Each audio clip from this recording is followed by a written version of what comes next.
motivation? Where did your deep motivation to be intellectually curious and to pursue academics come from? There's no question that it started as early as I've started schooling, but I really think the first step that I took, and it's really, that's why I'm glad to be back here, is the first step I took was by taking advanced placement classes at Aloha. When I took that step, that was the first time I was a little nervous about getting involved in something that's advanced placement. You know, it's a little bit intimidating, scary, yeah. And you get involved in it, and it just turns out to be a real challenge for you. But the more you challenge yourself, the more you end up rising to the challenge to the best of your abilities. Well, tell me about your experience at Aloha. Were there skills that you developed here as a high school student that sort of helped you bridge that gap to the very sophisticated learning you did at U of O? Definitely, and I don't want to jump the gun. I know we're gonna ask a question about it specifically, but I had, I'd say, I don't want to single it out because I had a great experience here with just about every teacher, and I think there was an incredible faculty at Aloha. But I remember 3 classes specifically where I developed skills that really ended up being important. Yeah, tell us about those. The first one was the first AP class I ever took, AP Euro, and then I took AP US History with Karnak and AP Government with Baker. Who was your AP Euro teacher? Wilson. Wilson, okay. And so I thought those 3 guys were incredible because they really cared about the students. But we had a really great colloquial little colloquial but yet instructive setting where you really like the teacher as a person but also as a mentor. And the reading load that you do, it was a little bit heavier than I was used to, so I developed that skill. For anybody that's interested in going to law school, that's it's going to be heavy reading load. It's going to be crazy. So I knew that. So I knew I was going to have to do that anyway. So it was great to get a head start on that when I was only 15 instead of waiting until I'm 21. So that was great. I really learned those skills in there. We didn't do a whole lot of debating in those classes, probably because of, there's restrictions inherently, but on size and time and stuff. But I'd say really for sure reading, learning to make sure you don't forget your assignments and staying up on task on those. Those are huge skills, and not everybody has them. One of the tricks of reading, you're talking about both the volume of reading, but also the comprehension. Right. Are there things you do while you're reading that help you understand and remember the concept? Yeah, I've had people ask me this when I was in some of the classes down there, at Aloha and some of the ones with more breadth at U of O. And the only answer I really have for that is you can do things like underline it and stuff, and that's going to help you to a degree. But then you sometimes get into this rigid robotic motion where you just underline as you go and you're not really paying attention either. The best way that I have ever found to memorize and to really comprehend what you're reading is to care about it. And that's, the more I care about what I'm reading, the more it inflames my passion one way or the other. That sticks with me.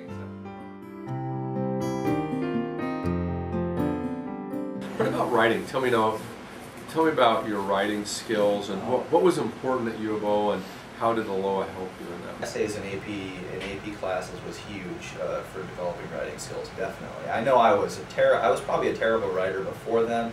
I always liked to write. I don't know if I really had a developed skill when I came to Aloha.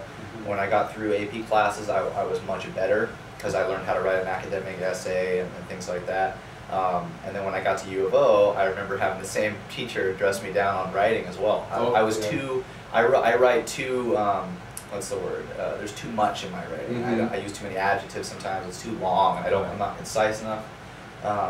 But with writing, I think the #1 thing that I would focus on for anybody is reading, because that's where you're going to get, you learn to write by reading. You're exposed to good writing. Exactly.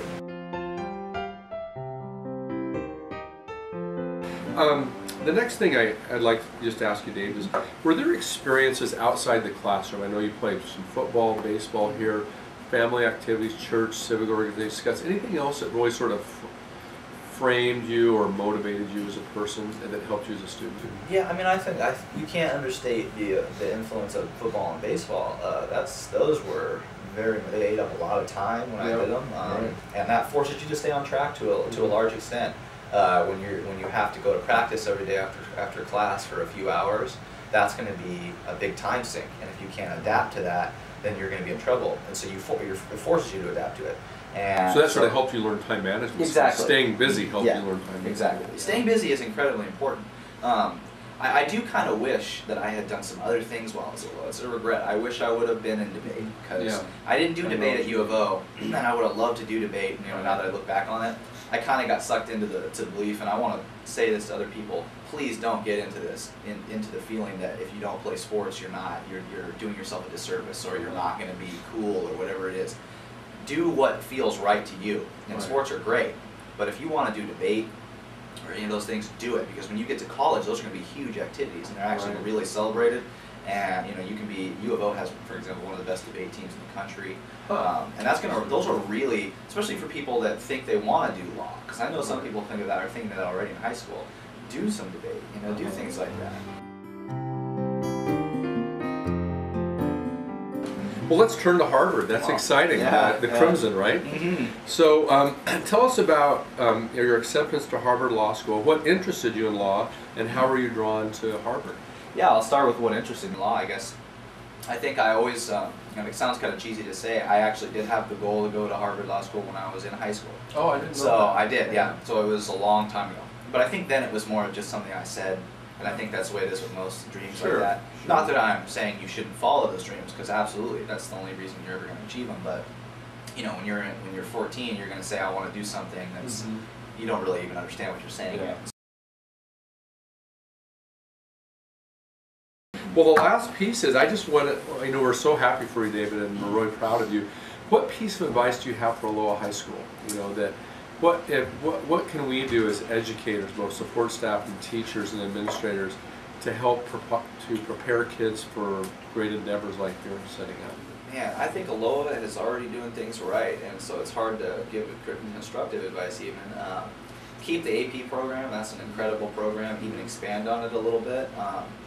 And the other thing is, I think maybe the one area that I can think that we can improve on here is maybe offering more options for people who want their extracurricular activities and their time away from class to be focused on an intellectual endeavor. Right. You know, I think that there is, you know, we have plenty of physical extracurricular activities, and that's awesome. I think we have to expand it a little bit for the mind.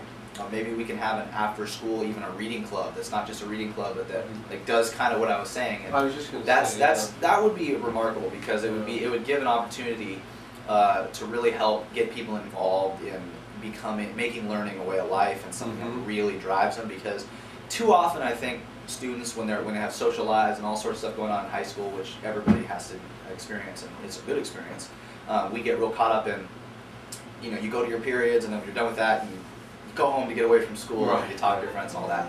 We really want to make school something that isn't a task, but something that you will fall in love with, just because you realize what a contribution to yourself you're making by learning all this stuff.